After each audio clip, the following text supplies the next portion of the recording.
ఇప్పుడు రెండు ఇష్యూస్ లక్ష్మణ్ గారు.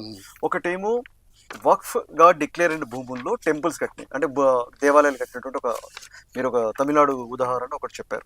కట్టిన కాదు, కట్టి ఉన్న టెంపుల్ ఉన్నది క్లెయిమ్ చేస్తున్నారు. అది ఒకటి సరే, అక్కడ ఏమీ లేదు. కానీ జ్ఞానవాపి దగ్గరికి వద్దాం. జ్ఞానవాపి ఒక మసీద్ లాగా ఉంది. ఇప్పుడు చూస్తే అది శివలింగం ఉంది అని చెప్పేసి దాని మీద వస్తుంది, కానీ అది వక్ఫ్ ఆస్తి అని.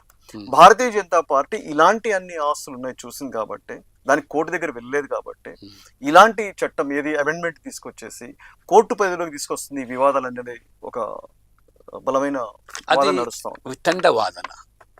అందులో ప్రభుత్వం జోక్యము, ప్రభుత్వ ప్రమేయం కాదు. వాస్తవంగా అది మత విశ్వాసాలకు అనుగుణంగా రెండు వర్గాలు దాని మీద వాదనలు, సర్వేలు జరుగుతూ ఉన్నాయి, అది తేలుతూ ఉంది. నేను చెప్పాను ఇంతకుముందు సచార్ కమిటీ ఇచ్చిన నివేదిక ఏమిటంటే, సచార్ ప్రభావం, కమిటీ ప్రభావం ఎంత ఉందండి అమెండ్మెంట్? డిఫరెంట్ ఎందుకుందంటే చెప్తాను. ఇవాళ వారు చెప్పారు 163 కోట్ల ఆదాయం ఏంటి, మీకు 4,90,000 రిజిస్టర్డ్ ప్రాపర్టీస్ ఉన్నాయి వక్ఫ్వే, దాన్ని ఎంత 12,000 కోట్ల ఆదాయం రావాలి మీకు.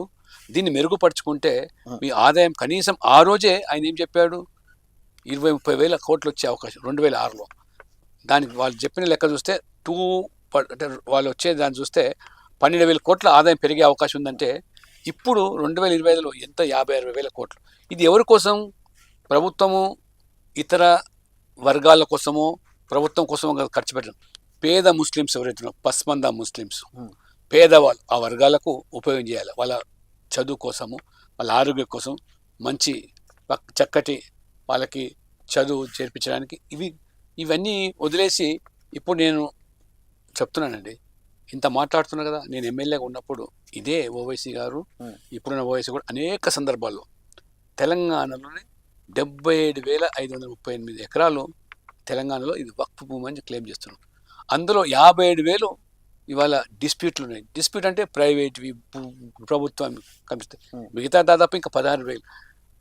ఈ దాని మీద, ఈ వక్ఫ్ బోర్డు ద్వారా ఉండే ఆస్తుల మీద జ్యుడిషియల్ ఎంక్వైరీ అడిగారు ఈ ఓవైసీ ఎమ్మెల్యేస్ బ్రదర్స్.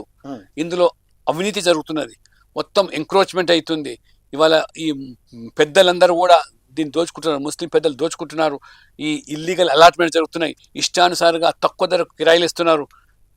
కాబట్టి ఒక వక్ఫ్ ప్రొటెక్షన్ సెల్ ఏర్పాటు చేయాలని డిమాండ్ చేశారు ఓవైసీ గారు 100 కోట్లు పెట్టి. ఎప్పుడైతే జ్యుడిషియల్ ఎంక్వైరీ అంటే ఏమంటండి, మీకు మీ బోర్డుల మీద వాటి నమ్మకం లేకుండా కదా, ప్రభుత్వ జోక్యము, కోర్టు జోక్యం అన్న వాళ్ళు మీరు ఇవాళ మోదీ గారు తీసుకొచ్చే సవరణ ఏంది, న్యాయాలు కోర్టు తేలుతుందంటే, కోర్టు ప్రమేయం వద్దంటే మీకు ఈ రాజ్యాంగం మీద ఎంత మీకు విశ్వాసం ఉంది? పొద్దున్న లేస్తే రాజ్యాంగం గురించి మాట కాంగ్రెస్ పార్టీ జవాబు చెప్పాలి. మీరు ఓట్ల కోసం చేస్తున్నారా, ఓ మతాన్ని రెచ్చగొట్టడం చేస్తున్నారా? ఏదైనా వివాదం ఉంటే కోర్టు పరిష్కారం చేయొచ్చు అంటే అందులో తప్పేముంది? ఈ సవరణ ద్వారా కోర్టే పరిష్కారం చేయొద్దు, ట్రిబ్యునలే చేయాలి. ఆ ట్రిబ్యునల్ చైర్మన్ ఈ ముల్లానో ఎవరో ఉండాలి, ముస్లిం పెద్ద నాయకుడు అంటే. అందుకని ఇవాళ ముస్లిం ఇద్దరు బోర్డు సభ్యులుగా ఉంటారు, కానీ వాళ్ళు మతపరమైన కార్యక్రమాల్లో జోక్యం ఉండదు వాళ్ళకి. ఆ ముస్లిం ఏతరులు 2 సభ్యులుగా ఉన్నారు, అందులో మహిళలు 2 ఉండాలంటారు. ముస్లిం తప్పేముంది, ముస్లిం మహిళలు ఉండాలా, పస్మందా ఉండాలా, షియా ఉండాలా, అదే రకంగా సున్నీ, బోరా, అగాని వీళ్ళందరూ ఉండాలి.